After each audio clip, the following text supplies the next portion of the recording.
お願いいたします。はい、ありがとうございます。Thank you very much.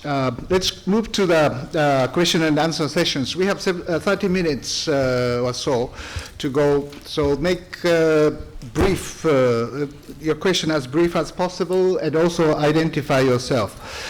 As a privilege of moderator, let me ask a couple of questions, Annie, if you allow me. I have no choice. Thank you very much for your kindness. Yes, Mr. Hanyu of Sasagawa Foundation asked the first question as a technology for the nuclear power. In fact, there are many people who are talking about nuclear's future without knowing the technologies in the reactors or fuel cycle, etc. And just safety is a preoccupation of the people. So I think it is not healthy in a way. Without knowing the technological future of the nuclear, it is rather difficult to discuss.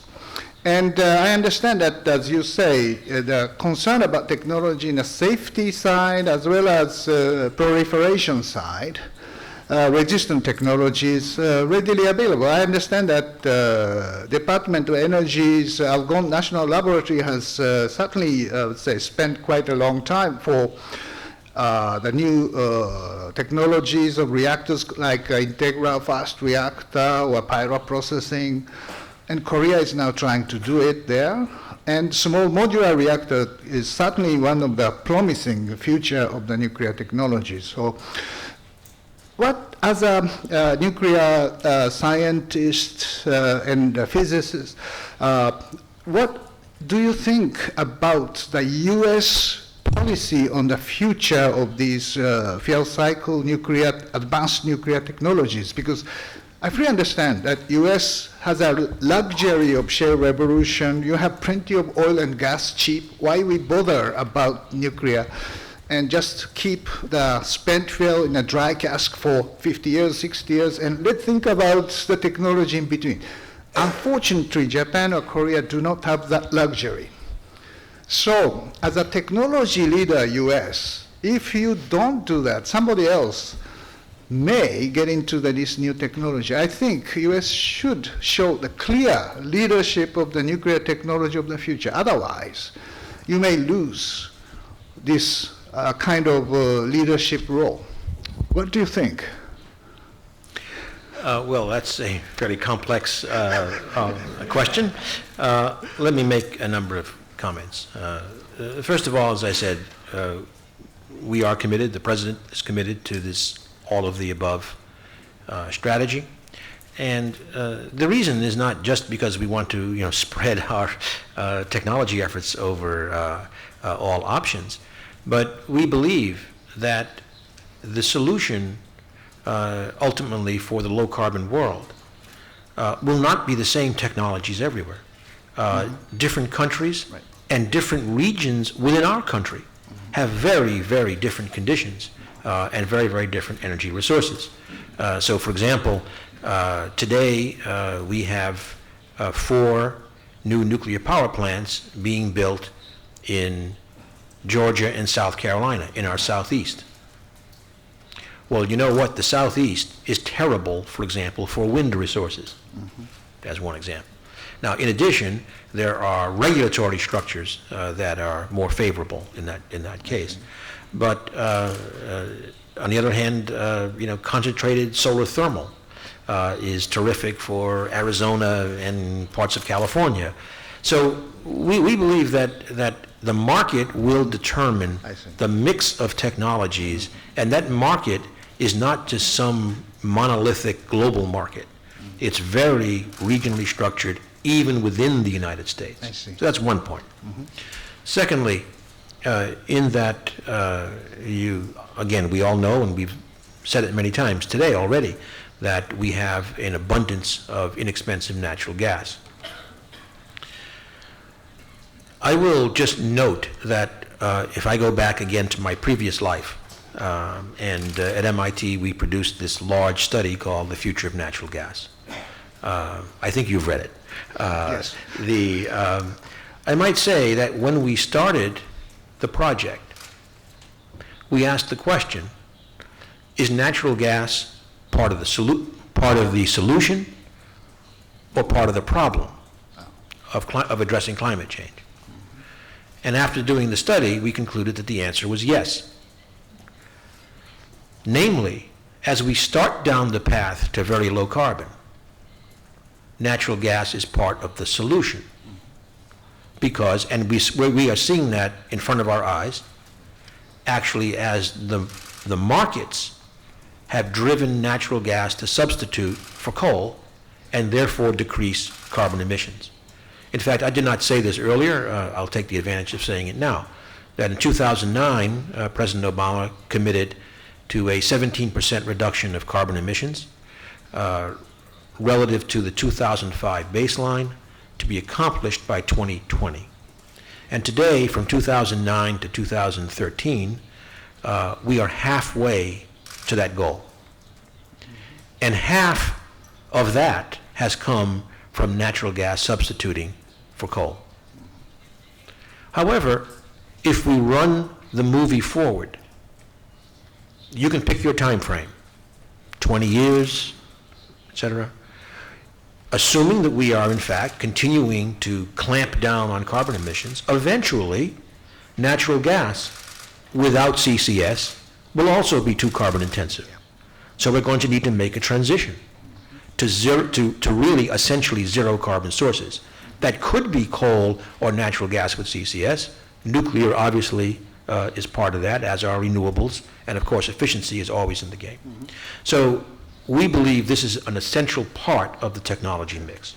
Now, to enable that, we have a number of activities. I already mentioned we are helping through at least the offer of a major loan guarantee to stimulate the construction of these Generation 3 nuclear power plants, which have new so-called passive safety features. That's one thing. But secondly, we also have a very active program of financial assistance to bring at least 2 different small modular reactor designs to design certification by our regulator. These reactors show tremendous promise. They are much smaller in size, ranging, let's say, typically from 50 to 200 megawatts. Their much smaller size makes them much more flexible to introduce into electricity systems in many different locations, in developed places like Japan and the United States, also in less developed countries where a 1,400 megawatt reactor might be difficult to accommodate.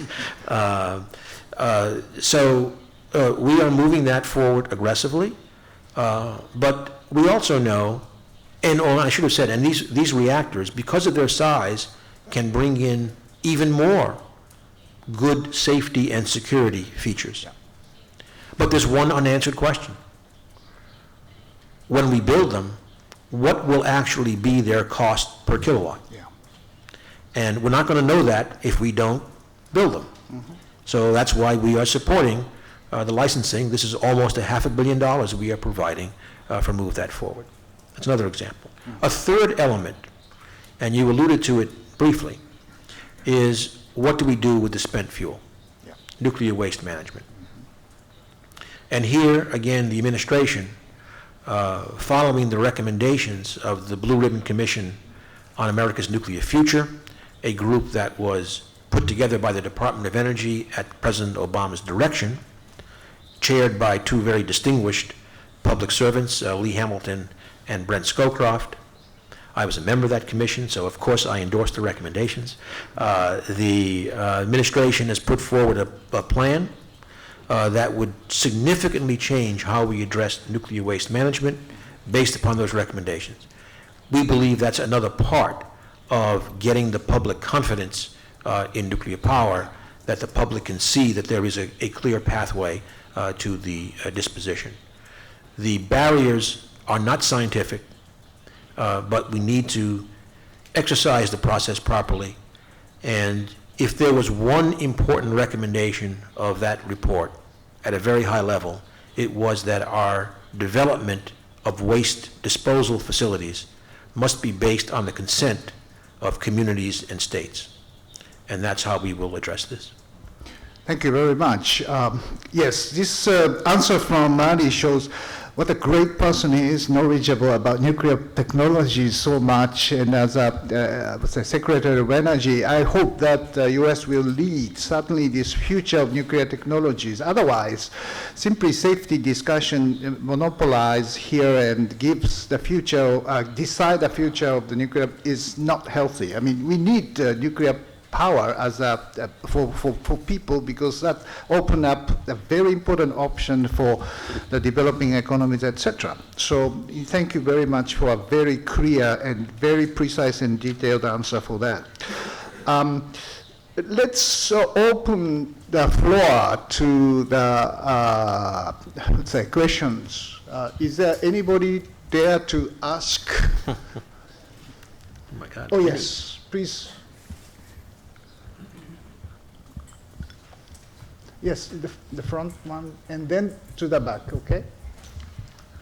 Please identify yourself and make... 日本語で失礼します。毎日新聞エコノミストの金山と申します。モニーズ長官に、お尋ねします。原子力産業の、安全性ではなく経済性、将来性、ファイナンスについて、ご意見をお聞かせください。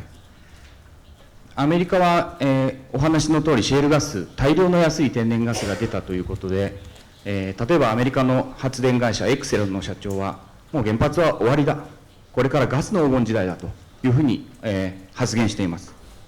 つまり投資家はもう原子力産業にあまり未来をもう今感じていない。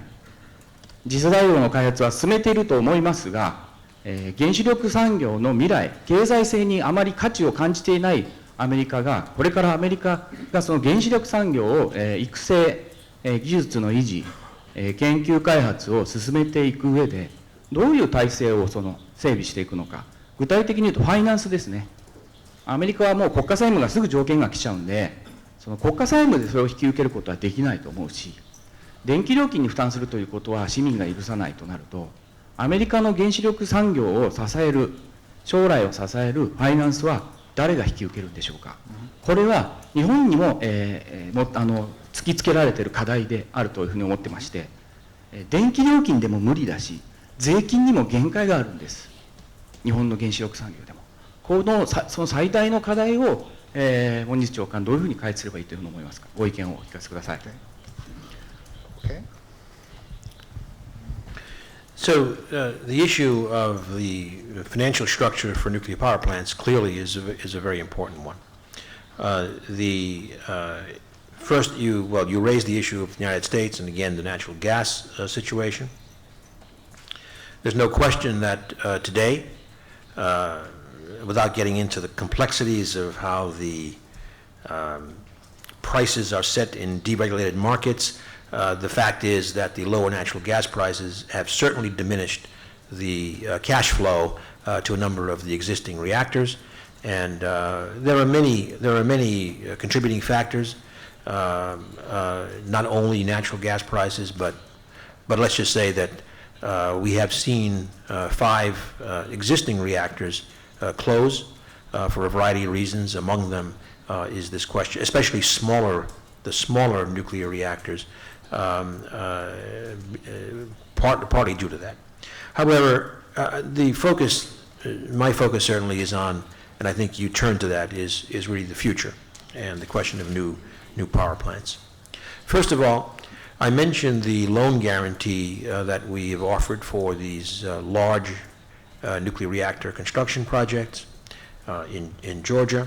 I did not mention that in addition, the Congress in 2005 and 2007 put into law some other incentives, such as production tax credits for the first few nuclear power plants. This is not forever. This is for a few, perhaps 6 nuclear power plants.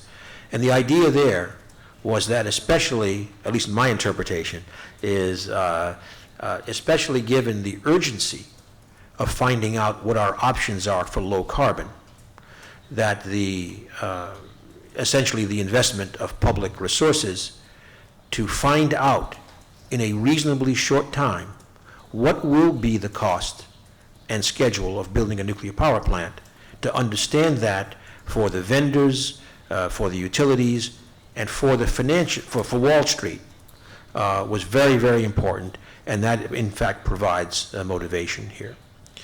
Now, okay, so that's another point.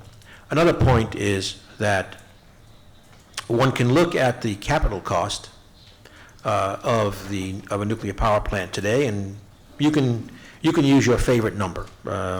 Let's say in the United States, $6,000, $7,000 per kilowatt installed, and that's very high compared to, say, a natural gas plant, which is more like $1,200 today. However, if you build a nuclear power plant, you know that it will produce electricity all the time because the operating costs are low. With a gas plant, you do have the risk of fuel price change. So a very important part of the economics, it's not just the capital cost, it's the low operating cost, means that, to use the technical term, it will dispatch essentially all the time. That's very important for a financial consideration. In fact, until the natural gas price dropped in the last few years by a factor of 2, one should recognize that natural gas combined cycle plants, highly efficient plants, only operated on the average 41% of the time because they did not have the lowest marginal cost. So my point is, it's not just simple-minded numbers about capital cost, it's business models that also matter. Mm-hmm. Another point, small modular reactors we mentioned earlier. And as I said, I would not claim that we really know today what will be the intrinsic capital structure of those plants. However, let's say, okay, let's just pick a number. Let's say that a small modular reactor will be, let's say, 1/10 the size of today's very large reactors, just as a matter of discussion. Even if that reactor may have a higher unit cost, so-called overnight cost, it could have a substantially lower project cost because financing will be easier to get and will not cost you so much for the money because you're not risking $7 billion or $8 billion at a time, but maybe $1 billion. So there's a lot of complicated issues in the financing, and when you factor in the desire of utilities and frankly of the government to prefer a high degree of fuel diversity, we believe that it is a good investment to find out what the technology, the economics, the schedules for new nuclear plants will be. We believe there will be a place for them, especially under different regulatory regimes in different parts of the country. Thank you, Ari. Next question is somewhere beyond him, yes. My name is Junichiro Owaki, and I am the representative of a Research Institute for Future Strategic Initiative. Our more than 1,000 researchers is seriously asking you about the tritium atomic generator. And for securing the collectivity and the safety, I will speak in English, in Japanese, so very sorry. トリウムの原子力の発電の可能性についてなんですけども、安全性から言っても、あるいはアメリカのオークリッジでも1960年代3、4年稼働した実際の実現されていることの事実から見ても、またプルトニウムの廃棄物を再燃焼して焼却できるという可能性から見てもですね、コストの面から見ても、我々の研究によれば、今こそですね、新しい原子力技術としてのアメリカが武器にならないということで捨てたこのトリウム原子力発電を超国家的な人類益としてグローバルなレベルでアメリカが先頭に立ってでもやるべきではないかと日本の我々の有識者グループは思ってるんですが、これは深刻な僕は質問として、アメリカはどういうように対応するのか、あるいはそれができない理由は何なのか、誰もあまりこういうことがあるのにかかわらず、私が多くの物理学者やいろんなトップのいろんなアメリカの方に聞いても、これはやるべきだと言いながら、どうしてこのことが表に出ないんでしょうか。そのことについてご質問したいと思います。よろしくお願いします。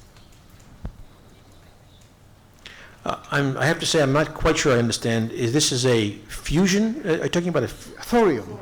Oh, thorium. I'm sorry, thorium. Okay, I'm sorry, I missed thorium.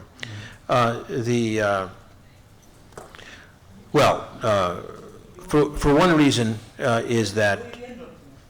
I'm sorry. No, it's okay. Okay. So, first of all, we have, and since that time in the early 60s, or frankly in the 70s, I think we have all come to realize that the idea of uranium as a scarce resource just was not correct. There is plenty of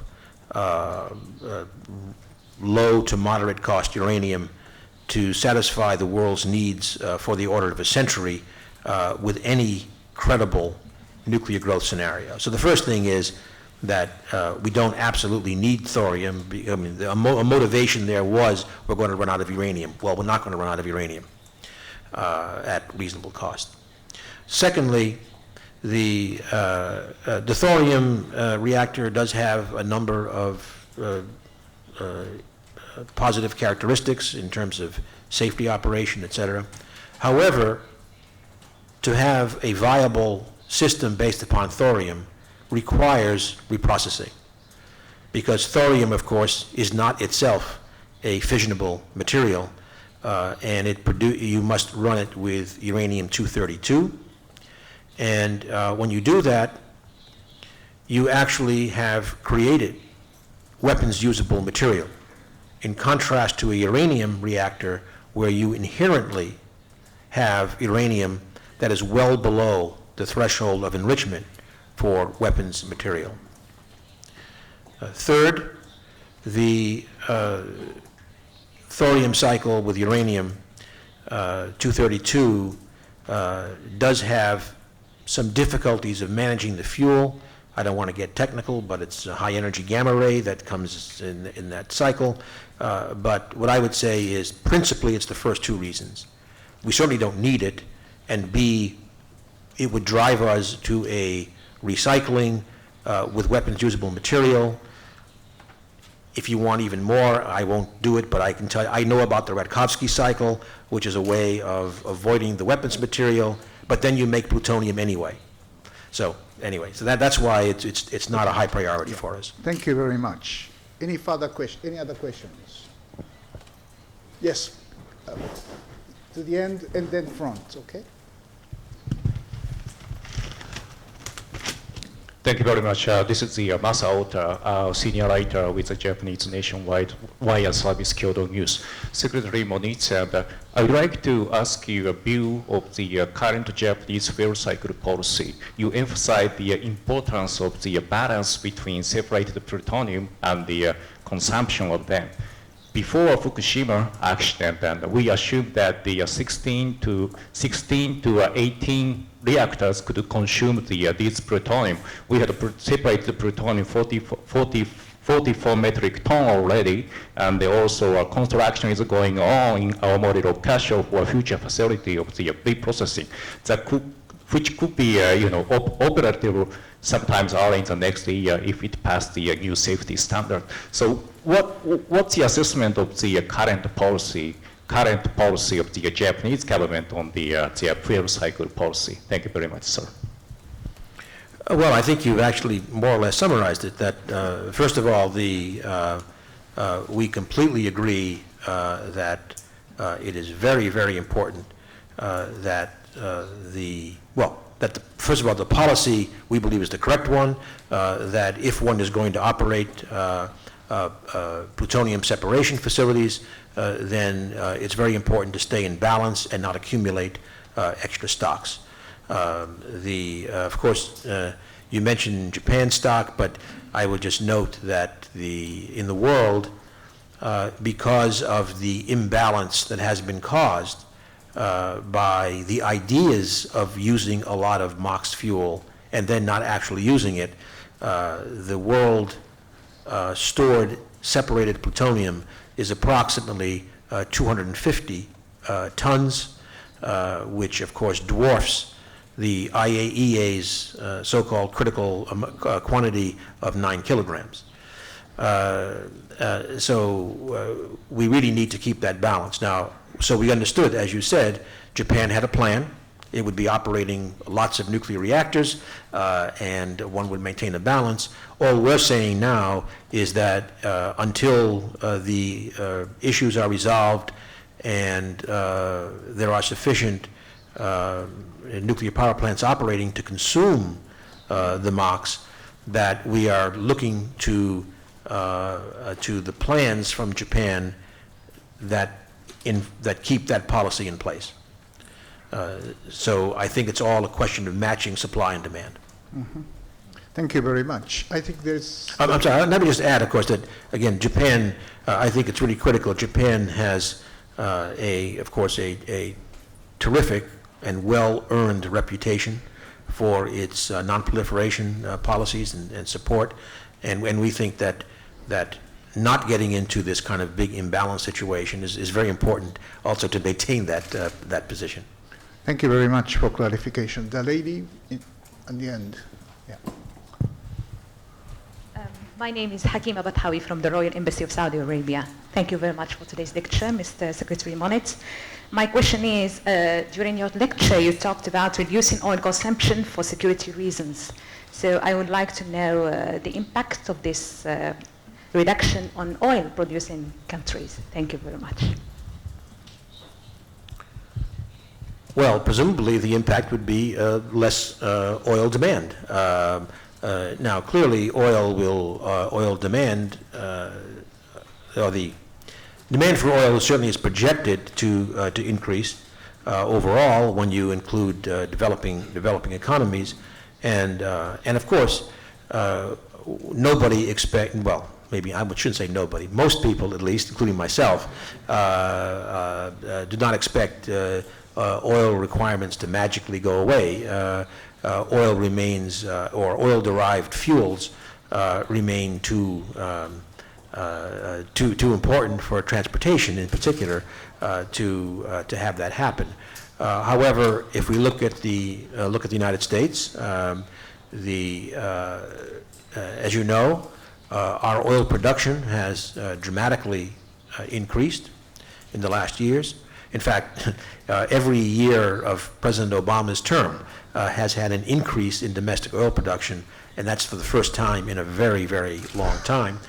In fact, last year, in 1 year, we had an increase in production of 1 million barrels per day, and that was driven principally by production from 2 oil shale reservoirs, the Bakken Shale in North Dakota and the Eagle Ford Shale in Texas. So our imports are at the lowest level in 20 years. Nevertheless, we are still the second largest oil importer, just a tiny bit behind China, who passed us about a month ago in terms of oil imports, which means we still have a very strong interest in the stability of the global oil markets. Because the oil price and oil price volatility would still get passed through. So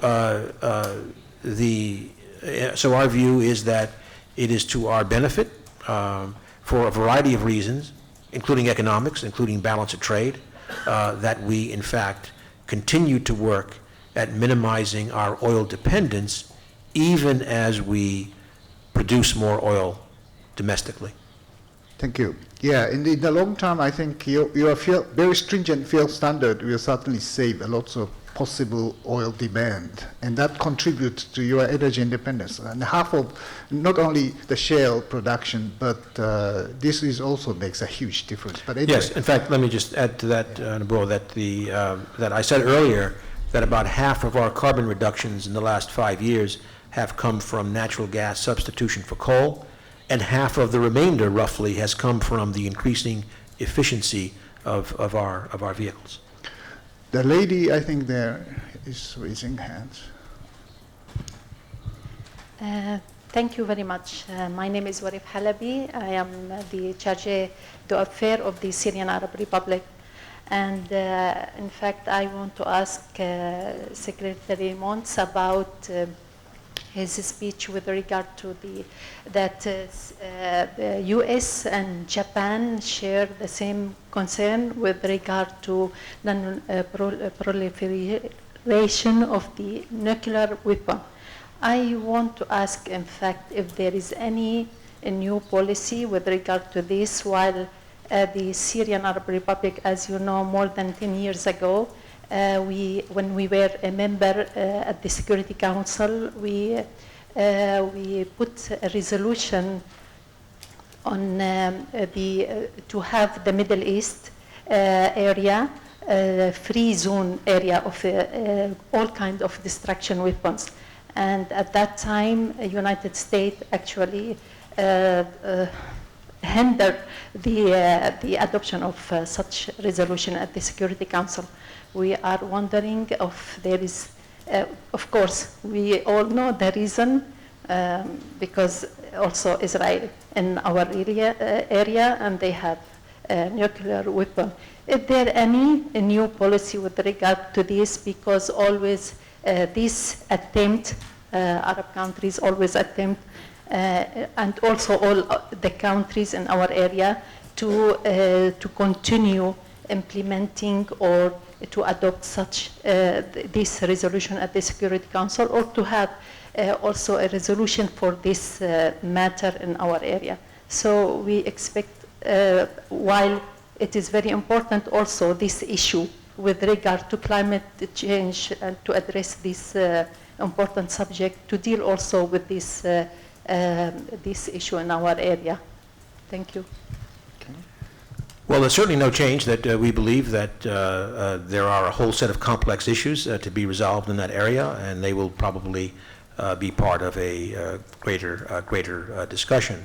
With regard to the climate change connection, I would just say that and as President Obama has said, that a system, a world in which we have safe operation of nuclear power and when we have security of nuclear materials everywhere is a world that will help nuclear power play a larger role. And finally, I'll just add that the President has put forward, our President has put forward a very ambitious set of activities around reduction of our strategic stockpile. We are now engaged with Russia in the New START reductions, and beyond that, the President has said that we could have yet an additional 1/3 reduction following discussions with Russia. So I think there is a strong forward-leaning from President Obama to have a nuclear secure world. Thank you. Okay, yes, please. Yeah. Thank you, Dr. Moniz and Tanaka Sensei. And I have a couple of questions. Could you identify yourself first? Okay, sorry. I am Saurabh from India, and presently I am nuclear researcher at the University of Tokyo. And I have a couple of questions. So my first question is, how closely Japan and United States working to regain the social acceptance for nuclear power plants in Japan? And because for me, the societal aspects is very important in case of the nuclear power plants, because the technical aspects we are developing a lot. And in this line, I would like to add one more question, that why nuclear power was developed at higher pace rather than the renewables till date? Because we know earlier as well that renewables are the best source of the energy, but they were not developed at this page, on one word page, nuclear power was developed. So this is my first question. And Could you? So before I forget the question, maybe I should start there. First of all, the question of social acceptance, I want to make it, and I said in my remarks, the choice of whether it's nuclear power or other low carbon sources, those are, sovereign national choices that depend upon the choices of the people and the governments. It's not for us to try to influence the opinions of other peoples, other than what we do through our own actions in this case. And as I've said, the President is committed to nuclear power as part of the overall strategy. We are following our words with major investments, and we are also putting forward a new approach to nuclear waste management, which certainly is a big part of the public acceptance discussion. And frankly, I think if we succeed in that, it will have major implications for how other countries view it. But I think it's for us to influence through our actions. Thank you. Sorry that Mr. Dr. Moniz is prepared for the press question and answers later, so I'm so sorry, but the time is up. Well, thank you very much, Annie. I mean, very good, candid view about the many questions, and I really appreciate you coming here. I wish all of us will join me of thanking Annie for this opportunity. ありがとうございました。講演者のアーネスト・モニーツエネルギー長官、そしてモデレーターの田中信夫様に皆様どうぞ今一度盛大な拍手をお送りくださいませ。ありがとうございました。どうぞご講談くださいませ。